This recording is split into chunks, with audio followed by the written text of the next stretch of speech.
Hi folks, how's it going? Welcome to another video. I don't usually do this, but yeah, I'm here to discuss or do a little review of WrestleMania 30. Oh my god guys, what a show.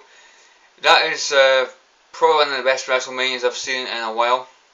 Absolutely brilliant WrestleMania. Really exciting matches, really good outcomes of matches, like the way the stories played out and stuff. Really good stuff. I was really impressed. Start off with the pre-show. I never watched the pre-show, but from what I heard, the Usos basically retained the tag team championships, and I believe Antonio Cesaro and Jack Swagger, I heard they actually fell out. So in my opinion, that's brilliant. I want Antonio Cesaro to turn face and basically have a rivalry and maybe even get a match at Extreme Rules between Antonio Cesaro and Jack Swagger in a no disqualification, I don't know, ladder match or table match or something. Because I'm just a big fan of Antonio Cesaro, and I do think he'll get on a lot better as a singles competitor, and he'll get the crowd behind him because he's becoming really well liked by the crowd. I think that's all I can say really on that, because I didn't watch the match. I just wanted to really discuss my thoughts on perhaps Antonio Cesaro and Jack Swagger having a rivalry soon, which will just be fantastic. So the main WrestleMania started off with a few people. Had Hulk Hogan, obviously being the host of WrestleMania. Had The Rock, had Stone Cold, all three of them in the ring at once. It was just brilliant, guys. I didn't actually expect Stone Cold. I mean, a lot of people said Stone Cold would probably be there, but yeah, it still really surprised me to actually see him. And then The Rock wasn't quite so surprising. I thought maybe The Rock will come out as well, and that did happen. No CM Punk. CM Punk didn't make an appearance in any stage of the night, basically, which is a bit disappointing. But I think that kind of confirms I don't think CM Punk's going to come back. Unfortunately, big fan of CM Punk, but it doesn't look like he's going to come back. There was botches going on galore with Hulk Hogan talking. He was calling the Silver Dome something else. It was like as if he was back at WrestleMania 3 or something. He was getting that body wrong. They were making jokes about that, which is quite funny. I think Stone Cold, I don't know whether it was my imagination, but I'm sure Stone Cold made a botch as well. I think he said, every time I come to WrestleMania 30. I'm sure he said that. I could be wrong. I might have been hearing things, but I'm pretty sure he said something like that. It was just something quite funny, because he can't come to every WrestleMania 30, because there's only one WrestleMania 30. Anyway, this camera keeps slipping down, so I'm going to have to keep adjusting it between cuts and stuff. But anyway, we'll get to the matches, guys. We'll get to the actual matches. The first match of the pay-per-view was, of course, Daniel Bryan versus Triple H, where the winner would be entered into the main event for the world title. I've got to say, guys, Triple H's entrance was bloody awesome. He was on a throne with a crown on, with this badass mask thing. It was a really epic entrance. I really enjoyed the entrance. As for the match, it was okay.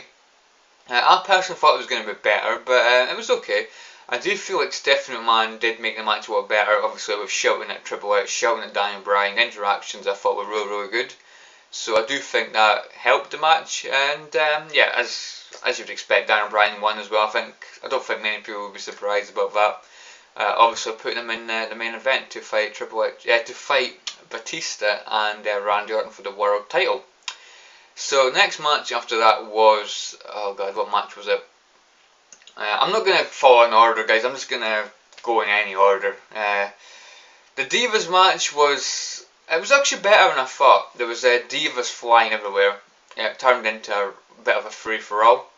And of course AJ retained. So even though I do think it was slightly better, I'm actually surprised AJ retained. I did actually think that AJ was getting a bit quiet recently. I thought maybe they wanted to give the championship to somebody else, but yeah, they didn't. They went with AJ retaining the title, which is brilliant. Really enjoyed the look on Vic Guerrero's face, because I really don't like Vic Guerrero at all. And yeah, that basically foiled their plan to basically for AJ to lose the title. So it was brilliant, and well done to AJ on that one. It's also good to see the Bella Twins fighting each other as well for a change, which was pretty damn cool. They're basically helping each other for a while, but eventually they did turn on each other, which was pretty damn cool. Turned into a free-for-all, like I say. So it was better than I thought. It's still not brilliant, but it was better than I thought.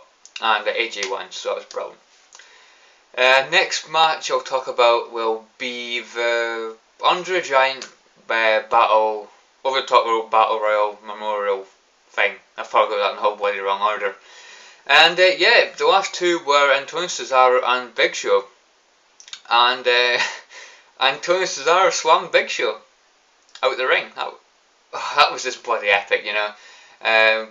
A really good win for Antonio Cesaro. Crowd really behind Cesaro, which was absolutely brilliant, guys.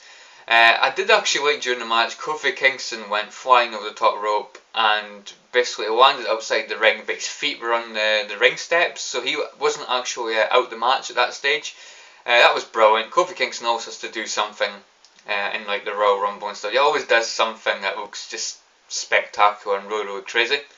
So I did really enjoy that. But when it came down to Antonio Cesaro and Big Show, oh Christ, here we go. Big Show's going to win. But no, he didn't. Antonio Cesaro slammed him out the ring, which was absolutely fantastic. Kind of like when Hulk Hogan slammed Andre the Giant, but rather than slamming him in the ring, he basically did it and he landed outside the ring, which is brilliant, guys. He won the memorial trophy, which was bloody huge. It's a big trophy.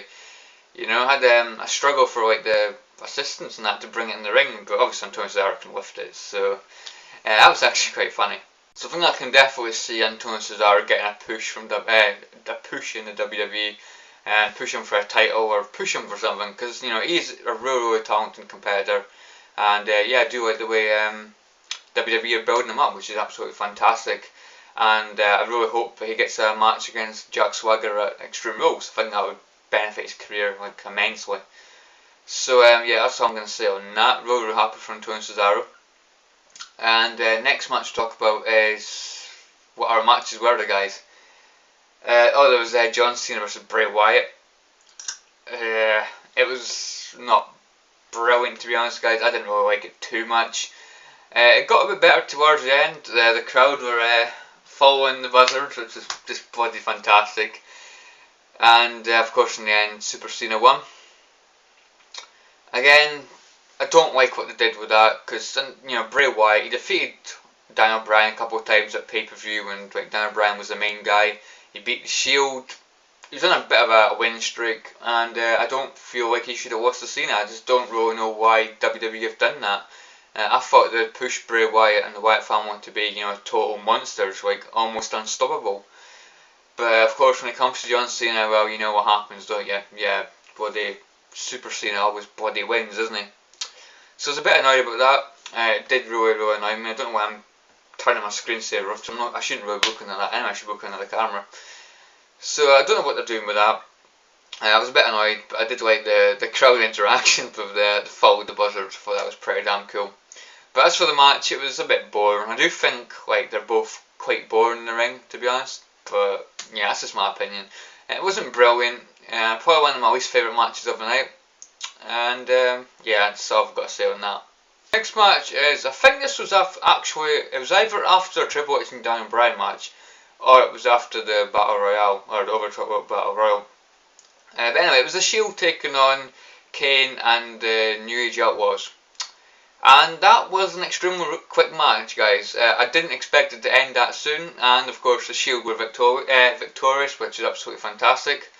I couldn't see them losing, and definitely not surprised when the Shield actually won. But I was actually surprised about how quick it was. It was a bit of a dominating performance from the Shield, and yeah, I've not really got much to say on that. It wasn't really that much. I can't really comment whether it was a good match or not, because it didn't really last long enough to actually judge it as a match. But what I'm going to say is I was pleased with the outcome, fully behind the Shield, of course, and yeah, I'm happy the Shield won. Next, of course, I've got to talk about, in my opinion, one of the biggest upsets ever. It was, of course, the end of The Undertaker's streak. Wow. 21-1. If you watch my predictions video, guys, and I actually watched a few other people's predictions as well, nobody expected Brock Lesnar to win. And when he won, you know, it was really bloody surprising. I thought, I was made a mistake here. Are they going to restart the match, or is something going to happen here? But no, Brock Lesnar beat the streak. And yeah, everyone was in shock. I was quite in shock as well. But I couldn't help but laughing as well. People in the crowd, that was just bloody hilarious. There was like guys like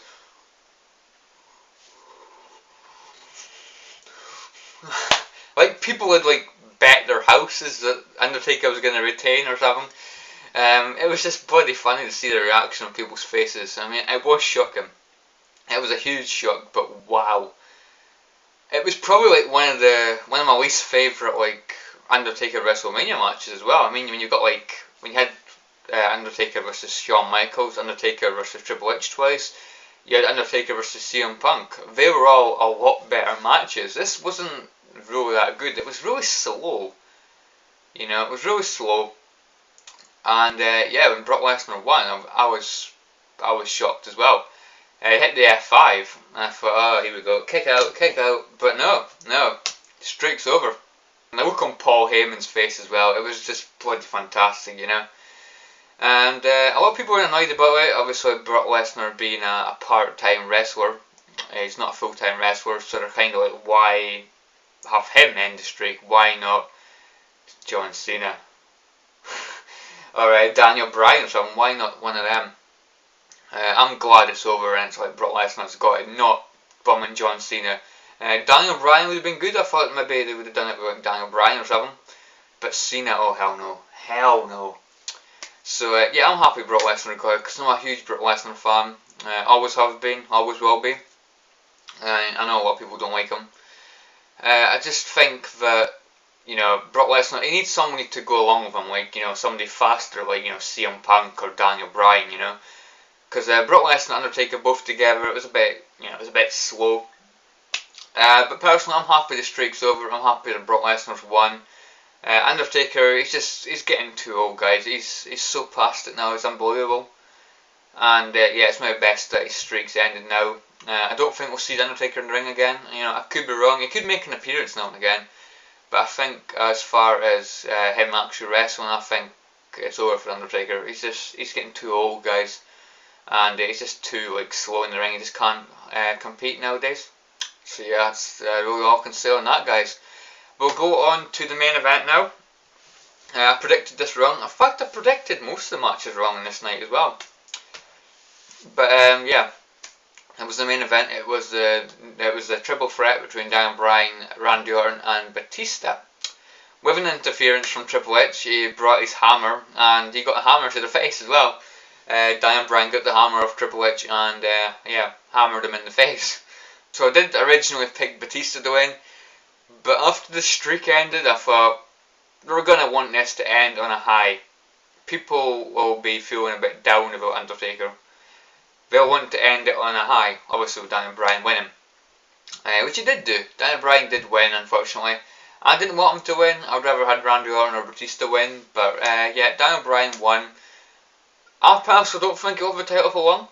I think, you know, obviously Triple H is going to want to screw him over again. They're going to want to put, you know, Brock Lesnar or something against him. I'd like to see Brock Lesnar go for the title next. I mean, he's conquered the streak. Why not conquer the world title as well? That's how I feel in that. I don't think he'll have it for too long, guys, to be honest. Not if Triple H has his own way. But yeah, like I said, I did think, you know, Daniel Bryan was going to win, you know, when he was like getting stretchered off during the match. Like, nah, this isn't over. He's going to get up. And of course he did. And yeah, he ended up winning the match. He made Batista tap, which I was a bit, meh. I don't think it should have ended like that. It should have ended with a couple of like really big moves. But nah, I just made him tap, which was, yeah. It wasn't the best endings, but you know, the crowd got what they wanted, so what can you do? Anyway, guys, hope you've enjoyed this. Anyway, I don't usually do reviews, but you know, I thought I would do it since it was WrestleMania. If you'd like to see like wrestling reviews and that more often, because I usually just do the predictions, but don't like do the reviews and that. So if you want to see this more often, guys, I will do reviews. I'll take notes when I'm actually watching the pay-per-view, because I'm actually doing this off the top of my head at the moment. You know, I've probably missed out a lot of things that I was going to talk about when I was actually watching the show. You know, I could have talked about a couple of things like after the show. But, you know, I could take notes during the show and I could, like, review every pay-per-view. guys, hope you enjoyed this anyway, and I will catch you all in the next video. See you guys, thanks for watching.